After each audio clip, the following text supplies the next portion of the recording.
నమస్కారం friends, welcome to StudyBees YouTube channel. గతంలో సంక్షేమ పథకాలకి సంబంధించి ఏవైతే నవరత్నాల కింద మనకి సంక్షేమ పథకాలు ఉన్నాయో వాటన్నిటికి సంబంధించి చాలామందికి 6 స్టెప్ వ్యాలిడేషన్ అనేది ఫెయిల్ అవ్వడం వలన వాళ్ళు ఇనెలిజిబుల్గా ఉన్నారు. సో అలాంటి వారికి తర్వాత 6 స్టెప్ వ్యాలిడేషన్లో ఉన్నటువంటి ప్రాబ్లమ్స్ అన్ని సాల్వ్ అయిపోయిన తర్వాత కూడా ఇంకా కూడా వాళ్ళ డేటా అనేది సిస్టంలో అప్డేట్ అవ్వకపోవడంతో వాళ్ళు ఇంకా కూడా ఇనెలిజిబుల్గా కంటిన్యూ అవుతూ ఉన్నారనమాట. సో అదే కాకుండా కొంతమందికి గతంలో ఎలిజిబుల్ అయినా కూడా రాంగ్గా డేటా పడిపోయేసి వాళ్ళు ఇనెలిజిబుల్లోకి పడిపోయేసి ఇంకా కూడా ఇనెలిజిబుల్లో కంటిన్యూ అవుతూ ఉన్నారు. సో ఇలాంటి వారందరికీ కూడా ప్రభుత్వం ఈరోజు ఒక మంచి సొల్యూషన్ అనేది తీసుకురావడం జరిగింది. సో దానికి నిర్దిష్టమైనటువంటి టైం లైన్స్ కూడా ఇవ్వడం జరిగింది. కంప్లీట్ గైడ్ లైన్స్ కూడా ఇచ్చారు, ఎలా ప్రాసెస్ అవ్వాలి, ఎలా ప్రొసీడ్ అవ్వాలి. సో ఇదంతా కూడా మనం ఈరోజు వీడియోలో తెలుసుకుందాం. అయితే ఇప్పటివరకు మన యూట్యూబ్ ఛానల్ సబ్స్క్రైబ్ చేసుకున్న వాళ్ళు క్రింద సబ్స్క్రైబ్ బటన్ ద్వారా సబ్స్క్రైబ్ చేసుకోండి. సో ఇక నేను ఈ ప్రాసెస్ అనేది చెప్తాను. ఇక్కడ ప్రభుత్వం కొన్ని ఎగ్జాంపుల్స్ చెప్తున్నారు. ఏంటంటే నవరత్నాలు పథకానికి సంబంధించి, సంక్షేమ పథకాలకు సంబంధించి గతంలో ఎవరైతే ఇనెలిజిబుల్గా ఉన్నారో 6 స్టెప్ వ్యాలిడేషన్లో, ఆ తర్వాత వాళ్ళు ఎలిజిబుల్ అయినప్పటికీ కూడా డేటా అనేది అప్డేట్ కాని కేసెస్లో ఈ ప్రాసెస్ అనేది చెప్తున్నారనమాట. సో ఇక్కడ మనం కొన్ని ఎగ్జాంపుల్స్ చూద్దాం. ఇక్కడ not updating the time limitation of titles relating to vehicles and land. కొంతమందికి ఏంటంటే 4-వీలర్ ఉందని చెప్పేసి గతంలో ఇనెలిజిబుల్లో పడిపోయిందనమాట. ఏ సంక్షేమ పథకం తీసుకున్నా కానీ, పెన్షన్ కావచ్చు, చేయూత కావచ్చు, చేదోడు కావచ్చు, ఈవెన్ మనకి 6 స్టెప్ వ్యాలిడేషన్ అంతా పర్ఫెక్ట్గా ఉంటే మనకి రేషన్ కార్డు కూడా వస్తుంది, రైస్ కార్డు కూడా వస్తుంది. సో అది ఇక్కడ మెన్షన్ చేయకపోయినా వాస్తవం అనమాట. అంటే మనకి రైస్ కార్డ్ రాకపోవడానికి కూడా కారణం 6 స్టెప్ వ్యాలిడేషన్. సో మెయిన్గా ఏంటంటే ఈ వీడియోలో 6 స్టెప్ వ్యాలిడేషన్ ఎలా క్లియర్ చేసుకొని మనం ముందుకు వెళ్ళేసి తర్వాత సంక్షేమ పథకాలకి అప్లై చేసుకోవాలనేది దీనికి సంబంధించినటువంటి డాక్యుమెంట్ అనమాట. సో అయితే గతంలో ఎవరికైతే 4-వీలర్ ఉండి ఇప్పుడు ప్రజెంట్ లేదో, వాళ్ళు అమ్మేసుకున్నారో అలాంటి వాళ్ళకి కానీ, లేకపోతే గతంలో ల్యాండ్ ఎక్కువ చూపించి ఆ తర్వాత పంపకాలు జరిగి వాళ్ళ దగ్గర ల్యాండ్ ఇప్పుడు లేకపోయి ఉండొచ్చు అంతా. సో అలాంటి కేసెస్ కావచ్చు, లేకపోతే గతంలో ఏదైతే రికార్డ్స్ తప్పులో డేటా అనేది పడి ఉండొచ్చు, తప్పు డేటా అనేది ఎంట్రీ అయి ఉండొచ్చు, ఆ విధంగా అయినా వాళ్ళు ఇనెలిజిబుల్ కింద పడి ఉండొచ్చు, లేదా ఇగ్నోరెన్స్ అంటే ఏదైనా పొరపాటు జరిగి ఉండొచ్చు. ఇంకా చెప్పాలంటే ఎవరైనా ఇన్కమ్ ట్యాక్స్ గతంలో కట్టి ఉంటుంటే వాళ్ళందరికీ కూడా ఇనెలిజిబుల్లో వేసేసారు. సో ప్రజెంట్ వాళ్ళు ఇన్కమ్ ట్యాక్స్ కట్టనప్పటికీ కూడా ఇంకా డేటా అప్డేట్ కాలేదు అని చెప్పేసి చెప్తున్నారు. సో అలాంటి వారందరికీ కూడా ఇంకా ఏదైనా డాక్యుమెంట్స్ మిస్ మ్యాచ్ అవడం వలన, లేకపోతే వీళ్ళ దగ్గర ఉన్నటువంటి డాక్యుమెంట్స్ వేరే వాళ్ళు దురుపయోగం చేసుకోవడం వలన, ఇలాంటి కేసెస్ వల్ల ఏమైందంటే వీళ్ళందరికీ కూడా ఇనెలిజిబుల్ పడిపోయింది. వీళ్ళు వాస్తవానికి ప్రజెంట్ ఎలిజిబుల్లో ఉన్నా కూడా వాళ్ళు ఒకవేళ అప్రోచ్ అయినా కూడా ఇంకా డేటా అప్డేట్ కాలేదని చెప్పేసి ఏమీ చేయట్లేదు. సో కాబట్టి నిదానంగా ప్రాసెస్ అవుతుంది, డేటా అనేది ఫాస్ట్గా అవ్వట్లేదు అనమాట. సో కాబట్టి ఇలాంటి వారందరికీ కూడా ఇక్కడ సొల్యూషన్ అనేది ఇవ్వడం జరిగింది. సో గవర్నమెంట్ ఏం చెప్తుందంటే దీనికి సంబంధించిన SOP అనేది ఇక్కడ రిలీజ్ చేశారు. సో ఫస్ట్ స్టెప్ ఏం చెప్తుందంటే కరస్పాండింగ్ స్పందన కానీ, లేదా VSWS కానీ, లేదా 1902 కాల్ చేసైనా సరే ఆ బెనిఫిషరీస్ ఎవరైతే ఉంటారో వారు కంప్లైంట్ అనేది రైజ్ చేయండి అని చెప్పేసి చెప్తున్నారనమాట. గ్రీవియన్స్ అనేది రైజ్ చేయాలి. రిజిస్ట్రేషన్ ఆఫ్ గ్రీవియన్స్, అది VSWS అంటే సచివాలయంకి వెళ్ళినా మీరు చేయండి, లేదంటే స్పందనలో లాగిన్ అయ్యి స్పందన ద్వారా అయినా సరే మీరు రిజిస్ట్రేషన్ చేయండి కంప్లైంట్, లేదంటే ఒక 1902 నెంబర్ ఉంటుంది, ఆ నెంబర్కి కాల్ చేసినా సరే మీరు గ్రీవియన్స్ రైజ్ చేయండి. మీరు చెప్పొచ్చు గతంలో నేను గ్రీవియన్స్ రైజ్ చేశాను అయినా కానీ సొల్యూషన్ లేదు, అది ఇదని చెప్పొచ్చు. అయితే ఇక్కడ ఏంటంటే ఇక్కడ కొత్త గైడ్లైన్స్ ప్రకారం వీళ్ళకి సంబంధిత అధికారులకి ఏ విధంగా ప్రాసెస్ చేయాలి, ఎన్ని రోజుల్లో ప్రాసెస్ చేయాలనేది క్లియర్ కట్గా ఇచ్చారనమాట. ఇన్ని రోజుల్లో ఖచ్చితంగా చేసి తీరాలి.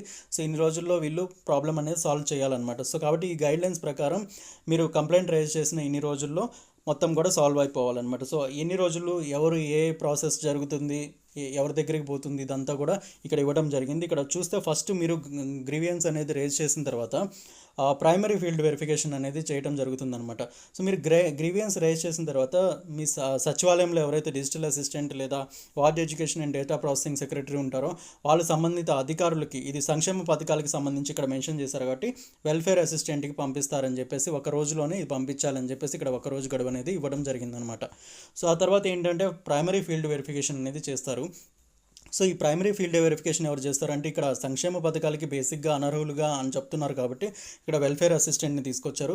సో ఎవరైతే సచివాలయంలో వెల్ఫేర్ అసిస్టెంట్ ఉంటారో వాళ్ళు ప్రైమరీ లెవెల్లో ఫీల్డ్ వెరిఫికేషన్ చేస్తారు. చేసి దానికి సంబంధించినటువంటి డీటెయిల్ రిపోర్ట్ మొత్తాన్ని కూడా పంచాయత్ సెక్రటరీకి కానీ లేదా వార్డ్ అడ్మినిస్ట్రేటివ్ సెక్రటరీకి కానీ వీళ్ళు 3 రోజుల్లోపు ఇవ్వాల్సి ఉంటుంది అనమాట. సో పైన ఒక రోజు, ఇక్కడ 3 రోజులు. అదేవిధంగా సెకండరీ ఫీల్డ్ వెరిఫికేషన్ అనేది చేయాల్సి ఉంటుంది. అది ఎవరు చేస్తారంటే పంచాయత్ సెక్రటరీ చేస్తారనమాట. పంచాయత్ సెక్రటరీ 3 రోజుల్లో సెకండరీ ఫీల్డ్ వెరిఫికేషన్ రెండోసారి వెరిఫికేషన్ చేస్తారు. వీళ్ళు ఎలిజిబులా కాదా, వీళ్ళు చెప్పిన డేటా నిజమా కాదా, ఒకవేళ మీరు ఎలక్ట్రిసిటీ బిల్లుకు సంబంధించి కానీ, లేదా ల్యాండ్కి సంబంధించి కానీ, లేదా వెహికల్కి సంబంధించి కానీ మీరు కంప్లైంట్ రేజ్ చేస్తే మాకు ప్రాబ్లం లేదు, ఇప్పుడు బాగానే ఉంది అని చెప్పేసి రేజ్ చేస్తే ఇవన్నీ కూడా వెరిఫై చేయడం జరుగుతుందన్నమాట.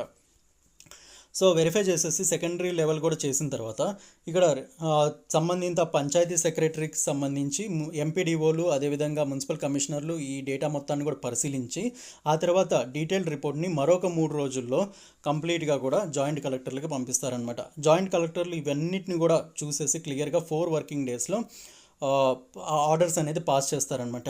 ఆర్డర్స్ పాస్ చేసిన తర్వాత ఏమవుతుందంటే కంప్లీట్ డేటాబేస్లో ఇదంతా కూడా అప్డేట్ అవుతుందన్నమాట.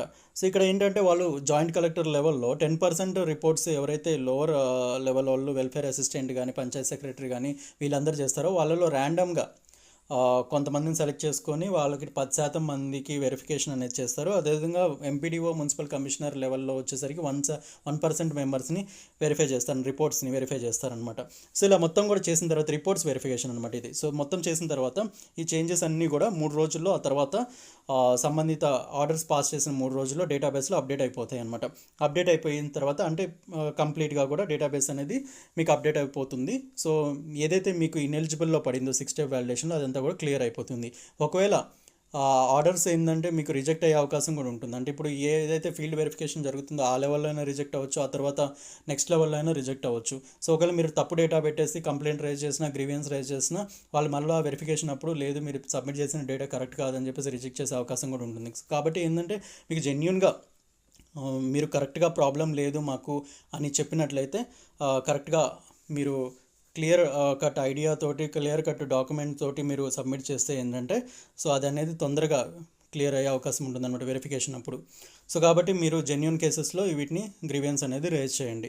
సో ఇక ఇది అప్డేట్ అయిన తర్వాత మీరు మళ్ళీ కూడా సంక్షేమ పథకాలకి వెంటనే అప్లై చేసుకోవచ్చు. అదేవిధంగా మీ 6 స్టెప్ వ్యాలిడేషన్ క్లియర్ అయితే even ration card rice card కూడా ఈజీగా వచ్చేస్తుంది కాబట్టి సో అవైనా సరే వెంటనే అప్లై చేసుకోవచ్చు అని చెప్పేసి ఇక్కడ మెన్షన్ చేశారు. సో అవి అప్లై చేసిన తర్వాత ఇంక ఇవన్నీ కూడా నార్మల్ ప్రాసెస్ ఇంకా క్లోజ్ చేస్తారనమాట. గ్రీవియన్స్ మొత్తాన్ని కూడా క్లోజ్ చేసేసి ఆ తర్వాత మొత్తం కూడా సంబంధిత రిపోర్ట్స్ అన్నీ కూడా పై అధికారులకి పంపిస్తారనమాట. సో ఈ ప్రాసెస్ ప్రకారం ఏంటంటే సో మొత్తం ఇక్కడ చూడొచ్చు మీరు ఎన్ని రోజులు ఉందనేది ఇక్కడ క్లియర్గా కనిపిస్తుంది. 1 డే వచ్చేసరికి పైన ఇక్కడ 3 days 1+3 days మనకి 1+3 days జరుగుతుంది.